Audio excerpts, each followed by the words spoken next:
అక్కడ కూడా దీక్ష విరమింపజేయడానికి వాళ్ళు ఎంత ట్రై చేసినా కానీ ఆయన దృఢ సంకల్పంతో దీక్ష విరమింపజేయనసరికి ఆయన ఆరోగ్య పరిస్థితి ఇంకా కూడా క్షీణిస్తే మెరుగైన సేవలు అందించడానికి ఇక్కడికి తీసుకొచ్చారు. కానీ ఇక్కడ కూడా అదే పరిస్థితి.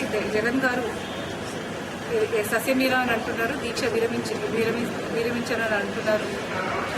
ఆయననైతే మనం చూడడానికి కూడా అవకాశం ఇవ్వకుండా సెక్యూరిటీ వాళ్ళు ముందు నిలబడి ఉన్నారు.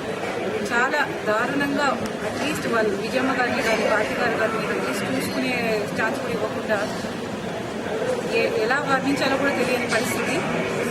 అందరికీ ఆందోళన ఏంటంటే ఆయన హెల్త్ ఎలా ఉందని. మేము కూడా పైన ఉండి డాక్టర్లతో మాట్లాడడం జరిగింది కాదు, కానీ ఇంకా అంతకన్నా చేయగలిగింది ఏమీ లేదు.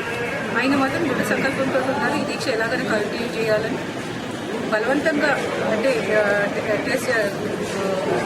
బ్లడ్ శాంపుల్ తీసుకోవడానికి పెట్టిన దాంతో సెలైన్స్ ఎక్కించడానికి ట్రై చేసినప్పుడు అది తీసి పక్కకు పడేయడం జరిగింది.